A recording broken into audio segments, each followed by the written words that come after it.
Hey, Smokes. What's up, buddy? Shadow. Shasta. What's up, guys? Huskies. It's got to be Huskies for pressure washing because as a pressure washer, you're always cold and wet and tired. But Huskies are literally cold proof, tired proof, and totally fucking waterproof. They're awesome dogs. So anyways, change of plans today. I got a blower that is completely seized up. We're gonna be yanking one of these things out today and swapping it out with a spare rebuild I keep on the shop floor. So we're gonna go over to the shop here pretty soon and get into that. We'll, it's not really relevant for the stage that we are in this part of the video series, but I just kind of do things as they need to be done. So we'll just do that. I'll start taking you guys along with me as we fix stuff and build stuff and invent stuff. I'll just start bringing you guys along with me in camera view as we just start attacking issues in real time according to real life issues that pop up. Anyways, we'll be over at the shop soon. Say hello to the Smutskis. These are our little fur babies. We love these dogs. Jenny takes the best care of them. Say hi, Jen. Yeah. That's our newest addition, Shasta, aka Tub Tubs. This is Shadow. These are all rescues. They're our kids. We don't have kids. I'm not having human babies. There's 8 billion people, but we don't need more people, so we have dogs. Yeah. Anyways, all right, guys. We'll talk soon. Vacuums, vacuums, vacuums. Wastewater vacuums. Let's go have a look at a properly functioning wastewater vacuum. Okay, so these things need to be turning smoothly with like no resistance. I'm gonna show you what I mean here in just a sec. Okay, here we go. Here's the back of the engine, and here's a blower that is still in good shape. I don't know how much longer it'll be in good shape, but you can see here, like if I were to turn the starter motor, this thing turns nice and freely. Okay, so in here you have these two big, like I say, figure 8 chunks of metal that spin into each other and create the vacuum pressure. But what happens is you're sucking moist air through the hose, and you constantly have moist air, water condensation, just getting these things all wet, so they rust out. You can spray WD-40 in there, and that really helps to get them unseized when they're sort of like starting to bind up a little bit here and there. But in between those lobes, you have like, the tolerance specs when you're rebuilding these things, they have like 7 thousandths of clearance, 7 thousandths of an inch. I mean, that's like less than a hair width. I mean, there's super tight tolerances inside these things. So if you get any kind of little schmutz in there, they jam up and bind up, and then they see, and they won't start. The engine will just like, it won't move. And this just happens over the course of time. So there's ways you can prolong how long these things last, but eventually you need to take them apart. You need to get all this rust and grease and oil and stuff that kind of builds up on the lobes as a result of just the little film of stuff that kind of gets stuck on them, especially when you're using soaps and detergents in your wash water, really caustic stuff like degreasing stuff, like if you're doing like a trash compactor and you're running a really hot degreaser like Smokehouse, which is like that stuff will like melt your skin. All that stuff, caustic stuff, it causes metal to rust faster and makes your work easier, but it causes maintenance headaches. So you gotta do all kinds of things to keep these things clean and running smooth. Now I'm gonna fire this puppy up and then give you an idea of what kind of vacuum force these things can generate. So we have a little vacuum gauge here. This is called the vacuum tree, and there's a pressure gauge here, or reverse pressure. This will measure in inches of mercury how much negative air pressure you have in the vacuum tank. So generally, like when you go and you buy like a Steel Eagle skid, like the original skids that these things were, these wastewater vacuums, they'll operate at a certain vacuum pressure. The factory likes them to run at about 12 inches of mercury. We wind these things up to, 12, about right there. We wind these things up to like 10, 15, get a little bit more out of them. And honestly, the systems they're not very efficient when you buy them. You have all this untapped potential. So they plumb these things with like 2-inch vacuum hose, and then they have these big old relief valves, and this engine is doing all this work, and this blower is sucking all this air, and most of it is going through the relief valve. And they don't have these big steel tanks on them. They use like a small can that sits on top of the blower as a bag filter, and then this small can with this bag filter situation, which is supposed to keep the air clean, has a little hole at the bottom of it, which drains down to a frame pump, which is kind of integrated into the engine's pulley. But this system doesn't really work very good, and you lose a ton of airflow through this relief valve the way they have these things set up. So what we do is we hook these things up to like a straight up steel vacuum tank, like a big can, and we can completely use up all the potential capacity of this blower. We open up this port to 3 inches instead of the 2 that they plumb them with out of the factory, and you wind up getting so much more capability. Like, for example, with the way that the factory systems are set up, you can run like one surface cleaner, one of those vacuum surface cleaners with like 200 or 300 feet of vacuum hose. And then after that, it just stops working. The surface cleaner starts bleeding water out everywhere. They clog up really easily. You got to stop and take the whole system apart like every 30 minutes and clean out the bag filter. It just sucks. They're not, it's about as good as it can be, but really where the big limitation is having a big vacuum pressure vessel. If you have that, when you can make that transition to having like a big steel can, basically, you can leverage all the design power that is built into these things and open all that up and make it work a lot better. But they don't come that way, and you can't really buy anything unless you're willing to buy like a Ditch Witch or you know, like a Vactron for like $50,000 or $60,000, and it's honestly, you won't even be able to use that for a lot of the stuff you do because they're so big and they're so heavy. They're for like hydro excavating, underground line work. They're not really designed for pressure washing. So we're gonna wind up building these things and selling them.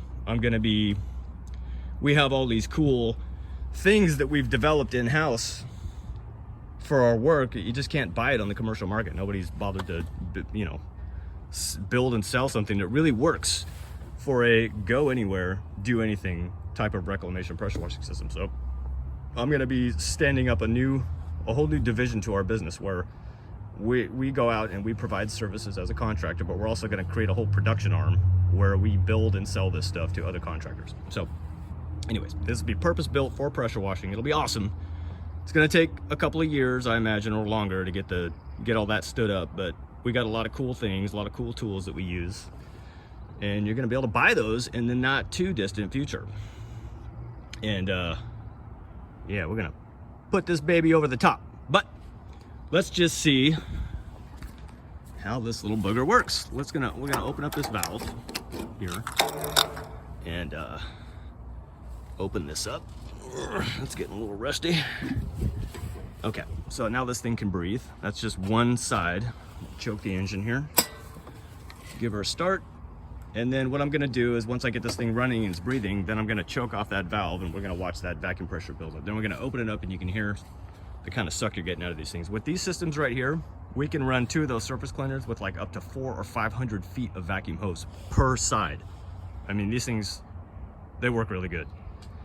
And when you're in a big ass parking garage that's like 100,000 square feet or 1,000,000 square feet, like we did one last August, it was a new construction cleaning. We helped the general contractor put up this giant 1,000,000 square foot, well, we didn't help them build it. We cleaned it for them after they built it so that they could put the paint down for the parking stalls. And we went in there, and it's nice to be able to run 300 feet of vacuum hose, 400 feet of vacuum hose per floor tool, because you don't have to move the machines. You can take on these big jobs faster and let these general contractors keep up their schedule. They're not waiting on you. So they like that. General contractors like squared away subcontractors who know what they're doing. So let's get this thing going and we'll see what kind of capacity we got here.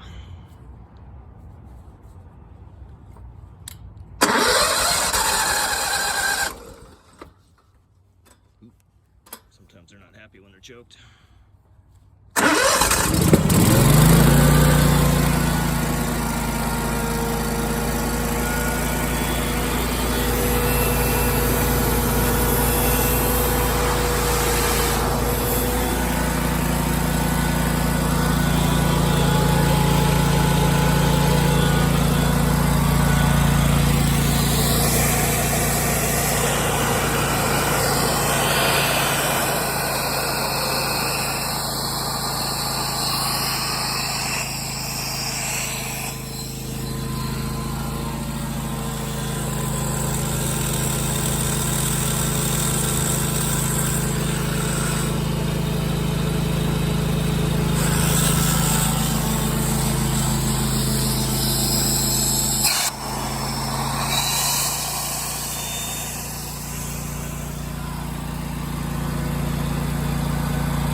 That's what you want.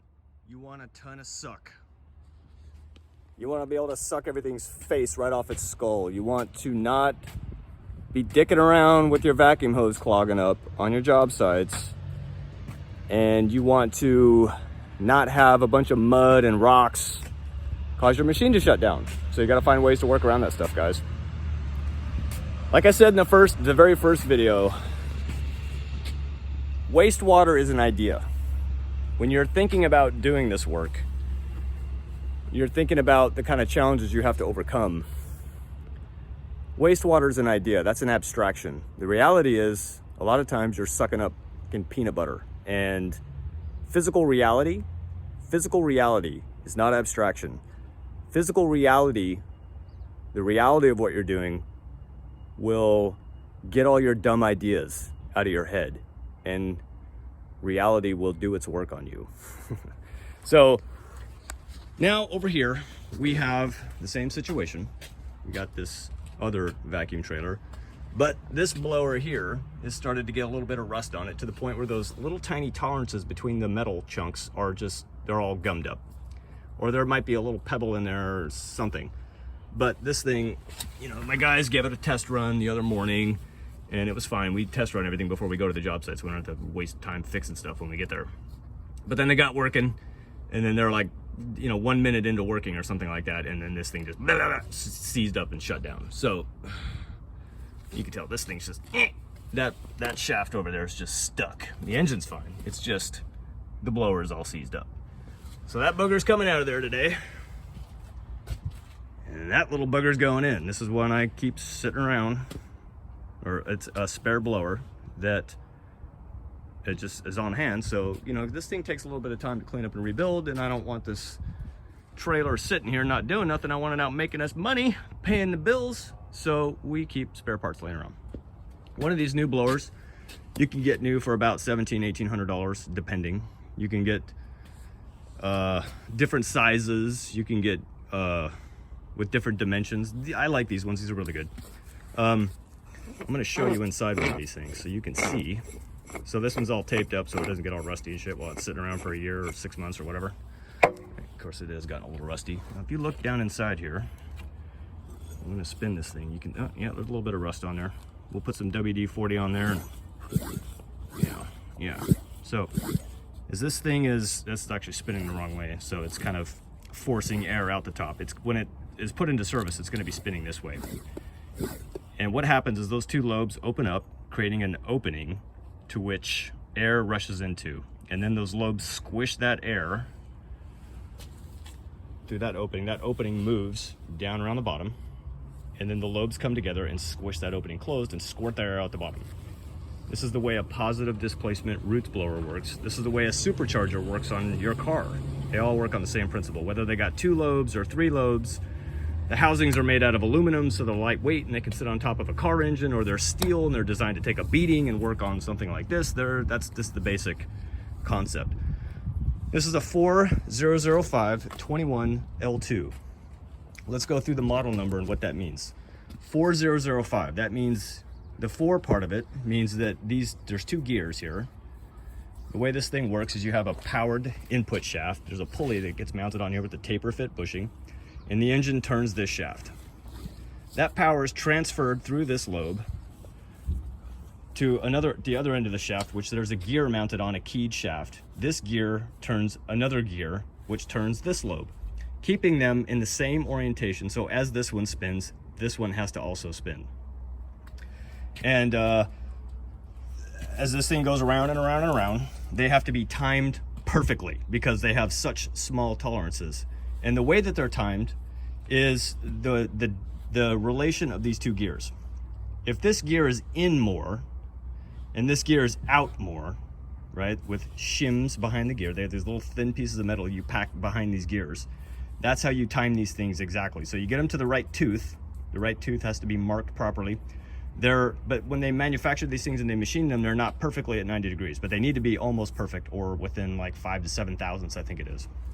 And the way that you make up for that slop in the machining is you shim behind the gears. And because the gears have teeth, but they're not cut straight, they're cut helical. So the gears are kind of like in this sort of spiral fashion. So if you take one gear and you pull it out relative to the other gear, it causes that lobe to rotate slightly in relation to the other one. So you add or remove shims to get these lobes to be perfectly 90 degrees to each other. And that's how these things work. But like I say, you see this one just sitting around, not even being used, got a little bit of rust on it. Probably because I didn't put any anti-rust on it when I rebuilt it. But you can hear it's not making contact with anything. It's spinning freely. There's just a little bit on there. So we'll spray some WD-40 in there. When you use these things, it kind of tends to clean them out a little bit. And then another thing to know about these blowers, they have a dry end or a greasable end, and then they have a wet end. The gear end is like this sort of enclosed section apart from the blower lobe. There's oil in here which lubricates the gears, and there's some seals behind that, and then in here is just air that goes in and out of the vacuum. And then behind here you got bearing, seal, gears, gear oil, and then a cover. Over here you just got a couple of bearings that are like greasable, and they're seals from the outside and from the inside, but there's not gears on this side. These are like idling bearings, and you got to keep greasing these. And there's a little grease relief valve. When you put too much in, it squirts out. And you want to be careful when you're pumping grease in not to blow out the seal and get grease inside here. So you want to keep the grease on this side and keep this side clean and clear. Got some tape on here to keep the shaft from getting rusty. So anyways, that's a little bit more of a detailed overview of how these things work. And when we get into taking that one apart and clean it up, you'll get a real good view of exactly how these things work. But that's the overview. Okay. So we're gonna take this thing out, and I'll get a few shots of that, and then we'll get the new one put in, and this trailer will be ready for work tomorrow morning. Yahoo! Yahoo!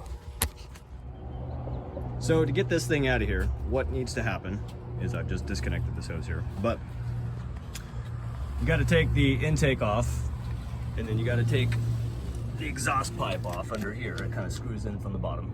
And then once you get the intake and exhaust off, there's another view of it. Then you just got 4 bolts at the mounting feet.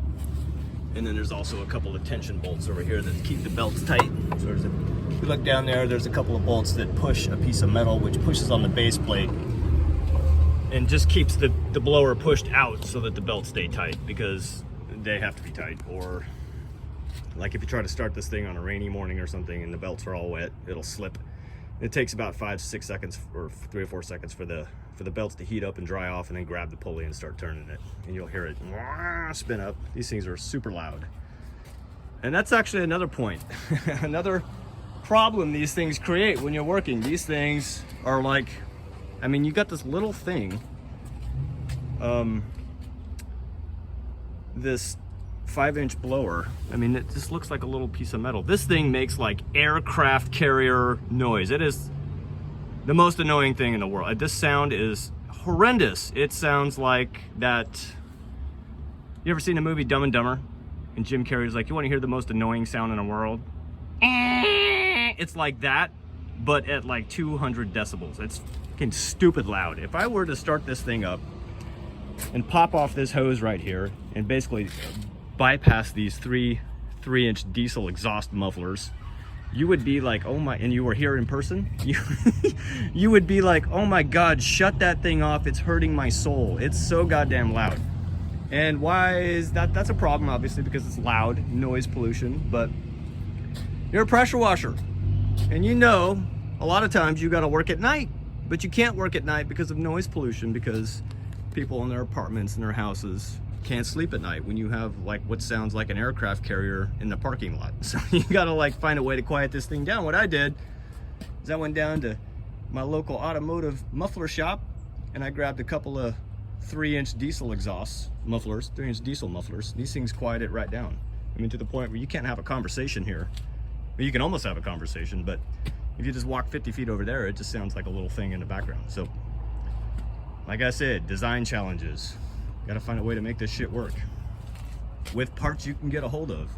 I don't know how to make sound dampening, noise canceling, mufflery things, but somebody else has already had it figured out, and I got a welder, so I just sort of fabbed up a big muffler system to quiet these things right down. Yeah. one thing I forgot to talk about was the model number on these things. This 4005-21L2. What that means, you have a 4-inch gear and a 5-inch wide lobe. That means, so the gears here are 4 inches in diameter. You got 2 of them. That's that part of the model number. The 4005 is the width of the lobe is 5 inches. And then the 21L2 has to do with the way and the purpose of this thing and what it's for. So the L2 means left-hand shaft on the number 2 lobe. The 21, I'm not really sure what the 21 means, but I think it has to do with the fact that it doesn't have the second powered shaft coming out. I don't really know. I never really bothered to find out, but that's what this one is. And this is the most common one. URAI is a design standard for these blowers. This is a URAI 2-lobe roots blower. So that is the style. And that is a design standard that basically talks about having a wet end and a dry end, and 2 lobes or whatever versus 3 lobes, and is what a lot of different manufacturers base their designs on. So if you get a URAI blower, it's going to be basically like this situation. It'll have a certain kind of bearing, a certain kind of seal. It'll have these helical gears that need to be shimmed to time it right, and pretty much these things go down to like little tiny ones, like 3-inch lobes, or they go all the way up to giant freaking 2-foot wide lobes that move like 7,500 CFM. This is 330 CFM if you're going through the stock 2.5-inch diameter plumbing to move the air. And they're rated for a certain amount of vacuum pressure at a certain amount of vertical lift and all this technical detail. But essentially, this is a 330 CFM blower, which is more than you need to run 2 vacuum hoses, up to as long as you want, really, 300-400 feet. But like the big ones they put on those giant adductor trucks, they're like, this blower would be like 2 feet long and 1.5 foot or more wide, even longer than that, move about 500,000 times more air, be way louder and way more powerful, but it's basically the same thing. This is just a small version of it. Now, I know you guys don't want to sit around watching me wrench on this thing and start swearing and cussing at it when I can't get to do what I want. So I'm just going to go ahead and take this thing out of here, get the new one in there, and then we'll be done for the day. But there's not too much to this. We're just going to spin this fitting out, spin out the bottom one, take out those 4 bolts, and that's it, and just put the new one in. There is a little bit of a trick getting this pulley off, but this is just a standard taper fit bushing. You just take this bolt out and that bolt out, you screw it into this hole and screw one into that hole, and then you screw them in. And what happens is those screws will push this pulley off of this bushing. What this bushing does is when you draw this pulley out, it's tapered on the outside diameter of this bushing, and as that pulley is drawn out by these 2 bolts, it causes that taper footing to squish and grab that shaft really tight. We're just going to reverse that process and cause that taper fit bushing to relax by pushing it off of the bushing, and that will cause the bushing to relax and open up, and then we can slide it right off the shaft. Of course, it's not going to slide off the shaft. I'm going to have to put a jaw puller on here and literally yank this thing off. And when we go and we do this rebuild on this one, what I'm going to do is take it apart and sandblast it, get all the paint, get all the muck, get it down to bare metal, really clean. Then I'm going to take this lobe into a company called Flame Spray Northwest, and you can see this shaft has been nicked up a little bit because people have been grabbing it with pliers, trying to unseize it here and there. If they came out one morning and the thing wouldn't start, they were like, oh, the blower's stuck. And I couldn't get a hold of it and loosen it up to get some WD-40 in there and get it spinning. So they put pliers on the shaft and it scarred up the shaft. So what I'm going to do is have Flame Spray Northwest. They're in Seattle. They got a cool machine shop, and they've done one of these for me before. What they'll do is they'll take this lobe out, they'll chuck it up in a lathe, they'll turn this shaft down, get all the crappy metal off of there. Then they'll use this cool blowtorch thing, which throws, while this thing is spinning in the lathe, they'll arc in molten metal, and they'll build weld metal back up on that shaft, and then they'll use a lathe and turn it back down to its proper diameter. So this will literally be like a new lobe when they're done with it. You'll get all these little nicks and scars on the shaft. Is going to cause this to be a problem when it comes off. So I'm just going to force it off, maybe take a file to it, because it's all going to get reconditioned. And you know, the reason why we're going to do that instead of just ordering a new lobe is because if you get a new lobe or 2 new lobes, it's like $1,400. And there you can just get a whole new blower for $1,700, or you can give Flame Spray Northwest a couple $100 and they'll just recondition the shaft. And then this blower, with nothing else wrong with it, will work just fine for another 20 million years if I take them apart and clean them up every now and again. So we'll go ahead and get this thing swapped out, and then we'll blab about something else after that. All right, guys, gonna get after it. Okay, this thing's all ready to come out of here, but what we need to do is get that pulley off of there so we can put it on the other blower. It's gonna go on that shaft. But if you've never taken one of these taper lock bushings off, I'm gonna show you how to do it here.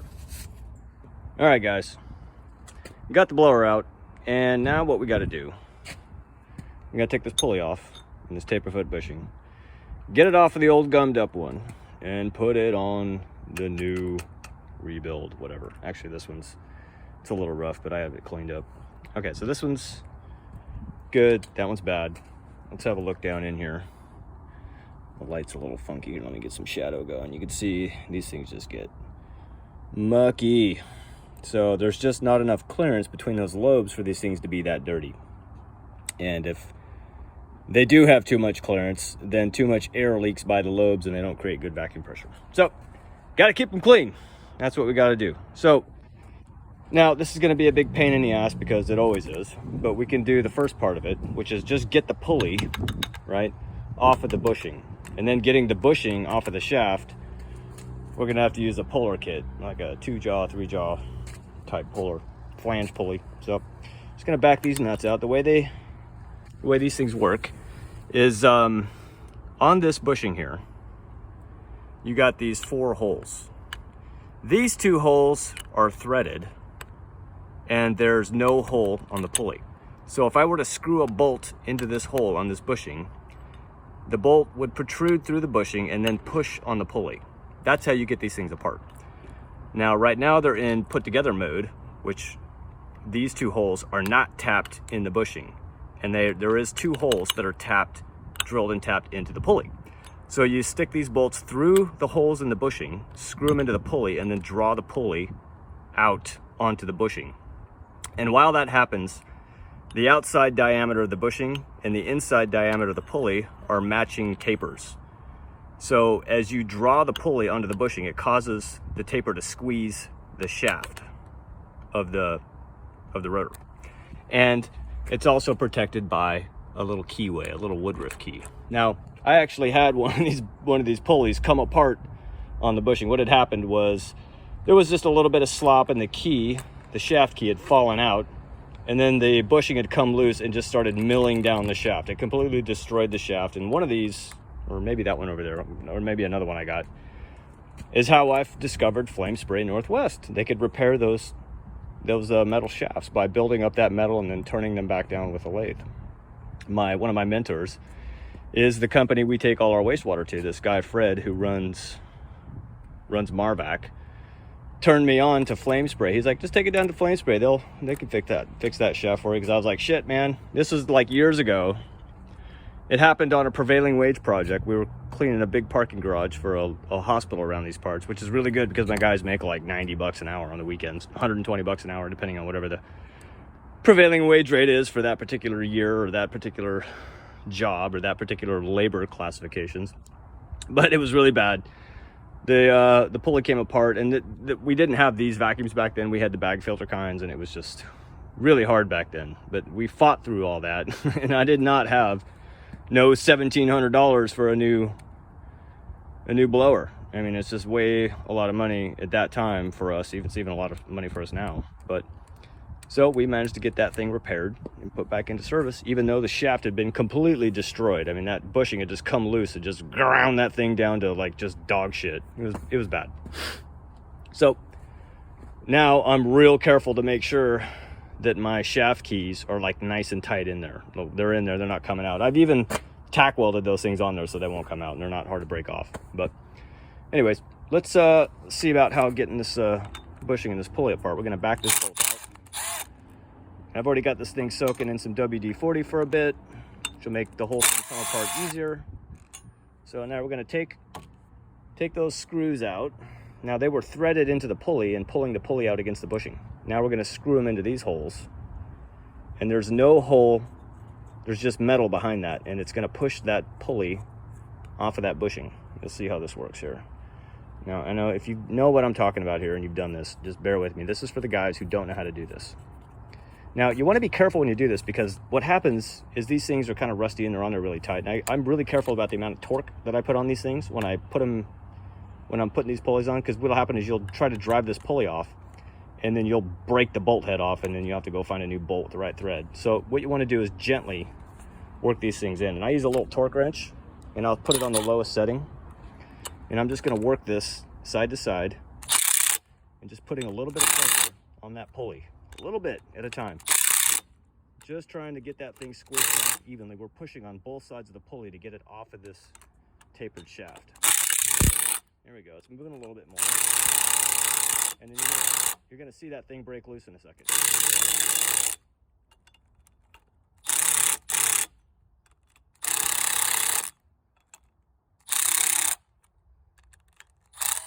There it goes. You see it?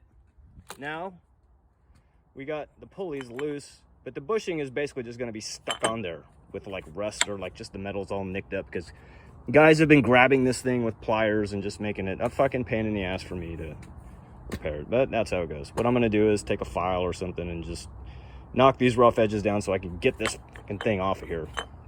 And then I'm probably gonna have to just rip it off with one of those things, one of those pullers. Those pullers, you have this sort of frame here, and you screw a couple bolts in there, and then you push here, and you basically grabbing this and you're pushing on that, and you're sort of pulling it off like a syringe. That's how those pullers work. We'll get this thing off of here, try to save this, but I got extra ones of these bushings. If the inside gets all roughed up because of this messed up metal, that's fine, I got more. But we're gonna get this pulley put back on this blower, and this blower's going back on the trailer, and this trailer's going back to work. Make us some money, yeah. Okay, all right guys, let's get this going here. Okay, we got the little puller installed here. A couple of, we're just gonna use the holes in the bushing. These are just, let's see here, standard, these are hardened bolts that they use for the tightening up. They're kind of the anti-rust hardened ones, so you can use these things to install the pulleys and kind of draw that pulley on without warping or distorting or eating up the thread on these bolts. But these are just non-standard, or just standard non-hardened 1/4 inch by 20 bolts that are grabbing that bushing. And I think I can just turn this by hand and get this thing off of here. So if this is on there really tight, you got to put a ratchet on here, grab this and drive this nut into this bracket, which is pulling out, but I can just sort of turn this by hand and get this thing off of here. I took a file to that shaft, knocked all those rough edges down that is from the guys grabbing it with pliers or channel locks or vice grips or a pipe wrench or whatever they got in the morning to get this thing unseized when they can't get this thing working in the morning. They've only got 20 minutes to get the truck loaded up and get out there. So I just took a file to the shaft and knocked it all up. It's not super critical. I'm gonna have flame spray remachine this shaft, but even with it being roughed up on the outside here, the main part of the shaft, the meat of it, where this bushing grabs it, is totally fine. There's nothing wrong with it. So I could probably get away without having flame spray do it, but I'm probably just gonna do it anyways because I like to have nice shit. So let's give this puppy some turns. You can see that bushing coming off of there slowly. I could speed this up if I just stick this ratchet on there. This power ratchet. Let's get that thing off of there. There we go.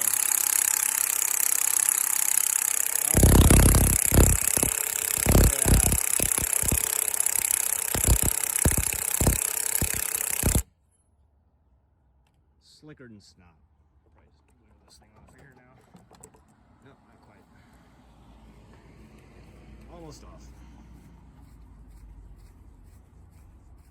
Look at that puppy coming. The shaft actually isn't that bad.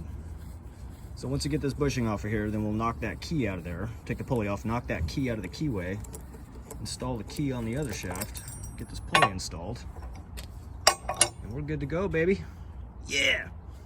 Okay, I've been messing around with this a little bit, and this bushing is just like, there's like a couple of thousandths of interference. It just doesn't quite want to go on. But this thing's been squished for the last couple of years, so what I'm gonna do, I don't have a lathe, Look, we're trying to do this stuff with just tools that we have on hand, and it wants to go. I could probably just hit it on with a hammer, but I really don't want to nick up that shaft any more than it is.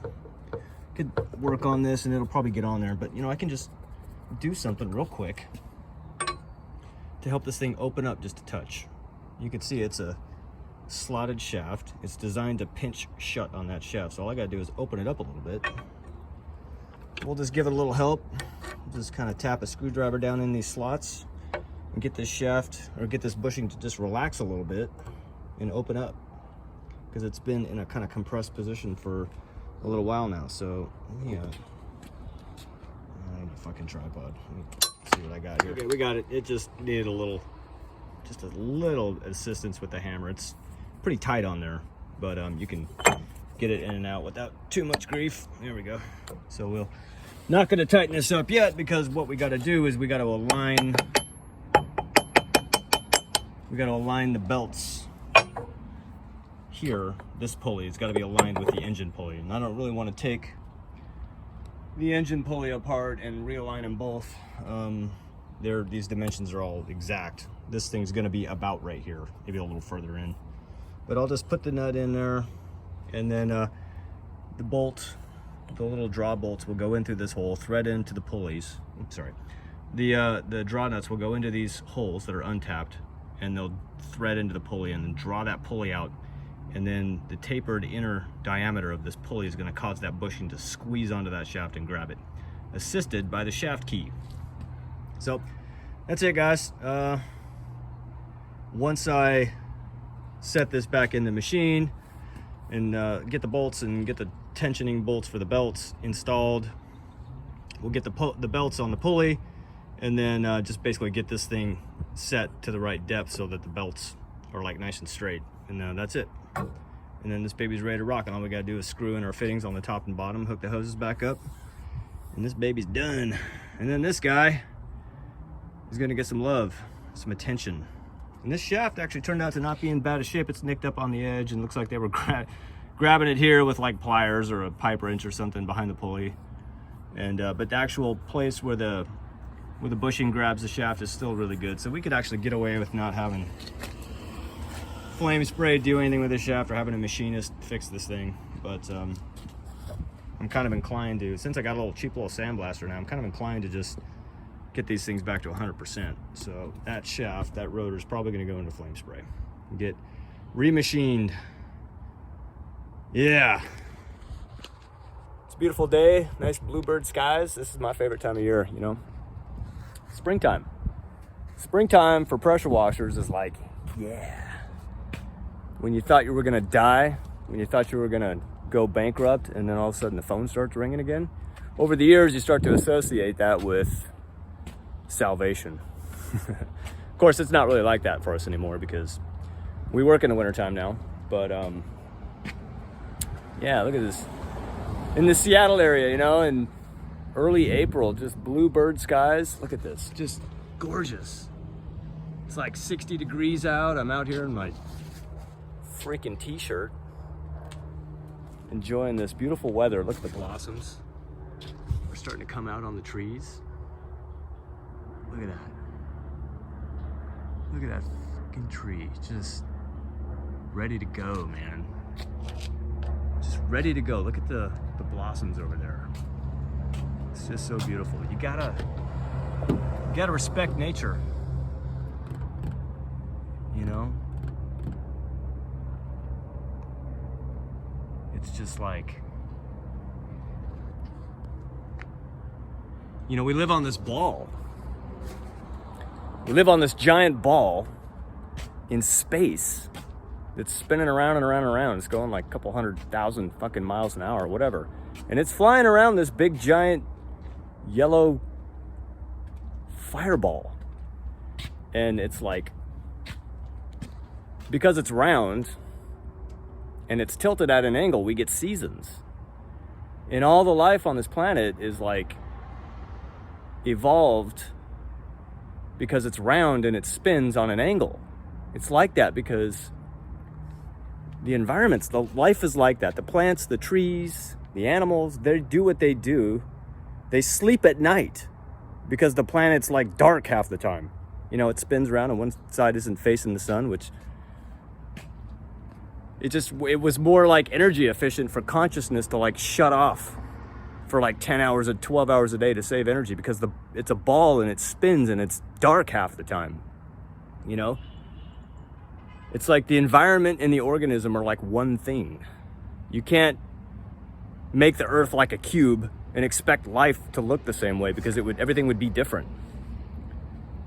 You know, our business is like, our work is like that. The environment, the ground that we operate in determines how everything is. It determines how you behave.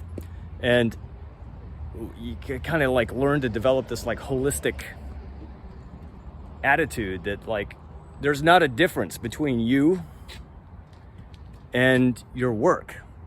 You are the way you are because your work is the way your work is. Because your customers are the way your customers are, because the world is the way the world is.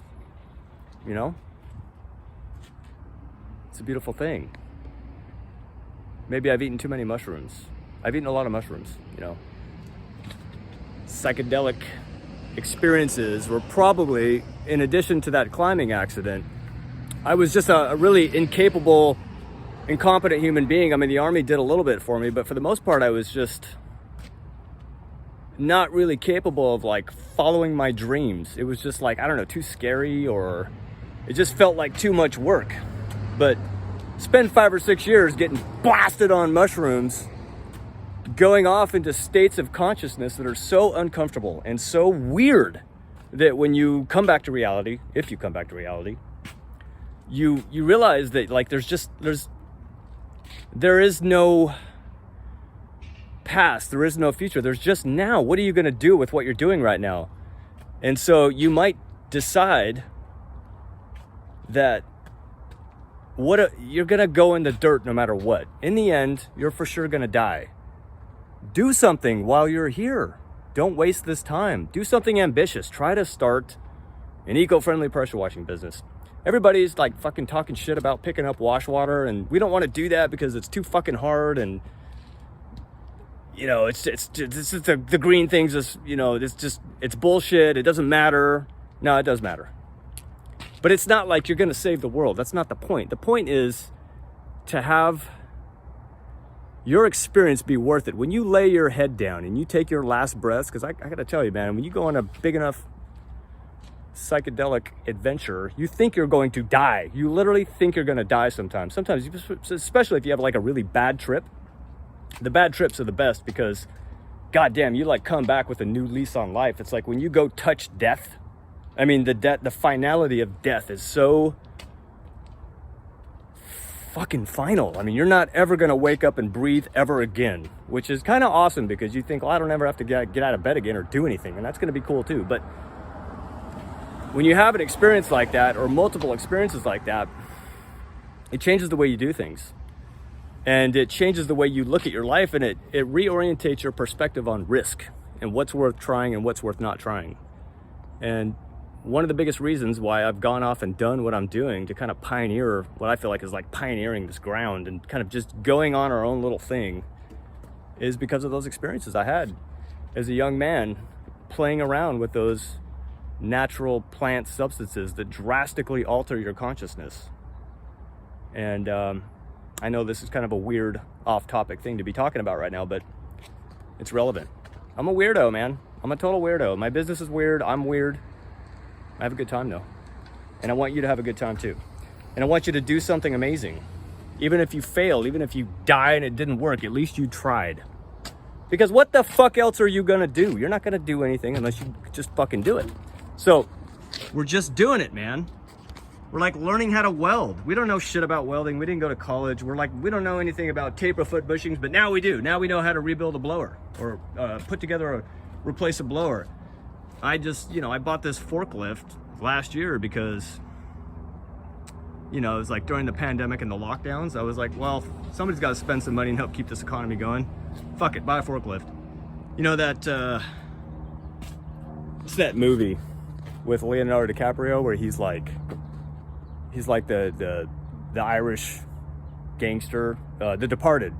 And there's those two Southie gangsters that are in the sandwich shop one day, and the shop owner is complaining about you know, how am I going to pay you this ransom or this protection money? He's like, I don't, you know, I sell sandwiches. I don't have that much money. And the gangster's like, make more fucking money. Make more fucking money. We're getting constructively orientated. We're not going to bitch about what we don't have. We're going to focus on what we do have. Take advantage of whatever innate talents we were blessed with when we were born. I just happen to be born I'm not like a mechanical engineer or anything like that, but I got a little bit of that. But I've taken that little bit of natural talent, which ain't much, and just wring every fucking drop out of it I could.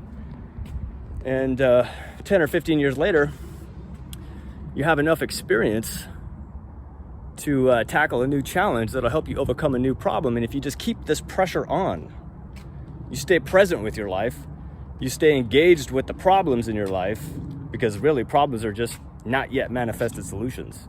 Stay with that process, and you'll find yourself living a very fulfilled life,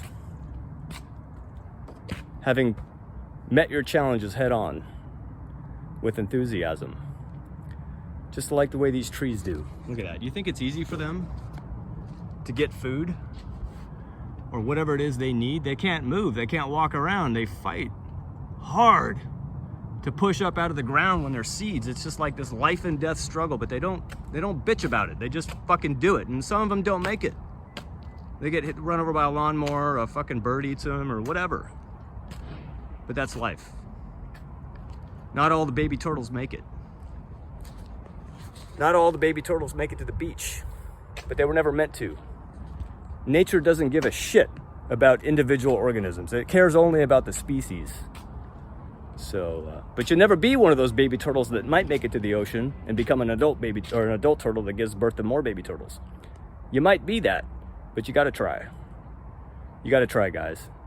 So don't be overwhelmed by the enormity of the task you're going to try to take on. Just get in there and get your hands dirty and fucking give it the old college try. Give it the old college try with a smile on your face. All right, guys. Signing off with the new blower on the trailer.